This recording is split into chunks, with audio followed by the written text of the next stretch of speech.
আমার কথাগুলো হয়তো হাস্যকর মনে হতো, কিন্তু তাও আমি বলছি যে পাকিস্তানের কাছ থেকে আমরা যদি প্রায় গোটা 20 শর্ট রেঞ্জ নিউক্লিয়ার মিসাইলস এটা বসানো খুব একটা কঠিন না, এটা আমি প্রপোজ করছি তার মানে রাওয়াতে। ভারতের সাথে কি আমরা যুদ্ধ অবস্থা না না যাবো? না, এটা কখনো চিন্তা করবেন না, এটাই আমি বোঝাতে চাই যে এর পারপাসটা হচ্ছে পিওর ডেটারেন্ট, সাইকোলজিক্যাল।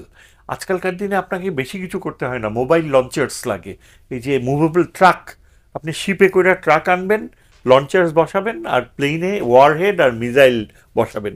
যদি 20টার মতো থাকে, ওদের অনেক সারপ্লাস আছে ওয়ারহেডস, বুঝছেন? আমি ওদের একজন যে ডিফেন্স অ্যাডভাইজারের সাথে এমনি কথা হচ্ছিল যে এটা এমন কিছু না, it's a matter of political will. এটার যে ডেটারেন্ট এফেক্ট হবে না, ইন্ডিয়া অলরেডি যখন এটা শুনছে যে পাকিস্তানের সাথে আমরা আলোচনা করছি, এটা একেবারে ওদের মিলিটারি ইয়েদেরকে সোবার করে দিছে। মানে ওই ভাষাটা ব্যবহার করছে কি, ইট ক্রিয়েটেড চিলস ইন দেয়ার স্পাইনস। এক ইন্ডিয়ান ভাষ্যকার বলছে যে এতখানি ওরা শক্ট হয়েছে যে এটা কি বলে পাকিস্তানের সাথে।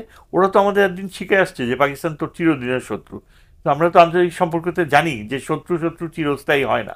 নাহলে জাপান আমেরিকা এক হইতো না এখন, জার্মানির সাথে আমেরিকা। মানে অন্তত ডিপ্লোমেসিতে। আমাদের ইয়ে হচ্ছে, আমরা না দেখেন 15 বছরে এত বেশি অ্যাপিজমেন্টের পলিসিতে গেছি যে অ্যালায়েন্স করা, সামরিক জোট করা, এগুলো স্বাভাবিক সম্পর্ক। থাইল্যান্ড করে, মালয়েশিয়া করে, ইন্দোনেশিয়া করে আমেরিকার সাথে। ও নিউক্লিয়ার ওয়েপন্স টার্কি বসাইছে, আবার রাশিয়ার কাছ থেকে SS-400ও কিনতেছে, সবাই করে। আমরা এখন আন্তর্জাতিক রাজনীতিতে নামছি। এখন আমি ওই যে বলে না যে তুমি এখন হাঁটু ভিজাইছো, এখন বলতে পারবে না যে আমি ড্রাই থাকবো। তুমি বে অফ বেঙ্গল চাও, ডিপ সিতে তুমি পেট্রোলিয়াম রিসোর্সেস ইয়ে করতে চাও, তোমার কোস্টলাইন পুরা কন্ট্রোল করতেছে ইন্ডিয়া, তোমাকে বেরোতে দিবে না।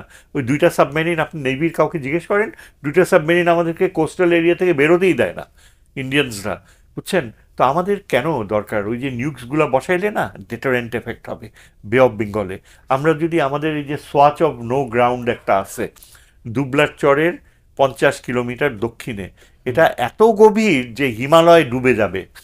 হ্যাঁ, 5 কিলোমিটারের বেশি গভীর, ওই মেরিয়ানা ডেপথের থেকে থার্ড র্যাঙ্কিং। এইখানে আপনার 2000 কিলোমিটার লেংথ, এবং দক্ষিণে হচ্ছে 5000 কিলোমিটারে ডিয়েগো গার্সিয়া আমেরিকান জি। বেস। আমি যেটা বলতে চাচ্ছি যে এই সোয়াচ অফ নো গ্রাউন্ড, এখানে কিন্তু আমরা চাইনিজ নেভিকে অপারেট করতে দিতে পারি। ওরা এখান থেকে সাবমেরিনস রাখবে 6 মাস, 1 বছর রাখবে, এবং মনিটর করবে। বিশাখাপত্তনম এখন ওদের নেভাল হেডকোয়ার্টার্স, বুঝছেন? এবং সেখানে আমেরিকার টেকনোলজি নিয়ে ইন্ডিয়া 2টা নিউক্লিয়ার সাবমেরিন বানানোর কাজ শুরু করছে। আমরা যদি এই নিউক্স বসাতে পারি পাকিস্তানের, আর চায়নার নেভাল সাবমেরিন যদি এখানে আনতে পারি, ইন্ডিয়ার পুরা বিহেভিয়ার চেঞ্জ হয়ে যাবে। অনেক ধন্যবাদ আপনাকে।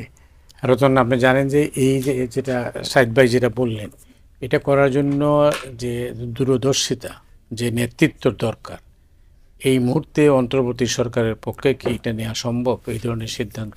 অন্তর্বর্তীকালীন সরকারটা নিতে পারবে না, এটা হচ্ছে একটা দীর্ঘমেয়াদী পরিকল্পনার অংশ হতে পারে। এক, 2 নম্বর, তার জন্য একটা ইকোনমিক সাস্টেইনেবিলিটি লাগবে, আর তার সঙ্গে লাগবে একটা পলিটিক্যাল একটা যে বলবো অ্যাটমসফিয়ার, যেটা কনজেনিয়াল অ্যাটমসফিয়ার ইন পলিটিক্স। যদি রাজনীতিতে সবসময় নিজেরাই কোন দলে ব্যস্ত হয়ে থাকি, তখন তো এগুলো কোনো পাত্তাই পাবে না। ফলে সাধারণ মানুষের জীবন, শ্রমিকদের জীবন আছে যে সে চাকরি করে মজুরি পায় না, সাধারণ মানুষের জীবন যে টাকা পায় বাজারে গিয়ে সেটাকে দিয়ে সংসার চালাতে পারে না, তখন ওই নিউক্লিয়ার উইপন কোথায় থাকবে? তার নিজের ঘরের চুলাই জ্বলে না, আর যুদ্ধের আগুন কিভাবে জ্বালাবে? ফলে আমার মনে হয় যে আগে প্রথমে দরকার, মানুষ যদি মনে করে এই দেশ আমার, বাংলাদেশের পপুলেশন ডেন্সিটি এমন যে এইখানে যে কেউ হাত দেওয়ার আগে 3বার ভাববে। ভারতে প্রতি বর্গ কিলোমিটারে বাস করে 300 জন, আমরা বাস করি 1200 জন। ফলে শুধুমাত্র পপুলেশনের কারণে তো ভারত এখানে তাই অসুবিধা বোধ করবে। যদি কখনো যুদ্ধ টুদ্ধ লাগে, এদেশের মানুষ যেভাবে ছিটকে যাবে বিভিন্ন দেশে, এটাকে তারা সবচেয়ে বেশি ভয় পায়। নিউক্লিয়ার উইপনের চেয়ে মানব বোমা অনেক বেশি ভয়ঙ্কর।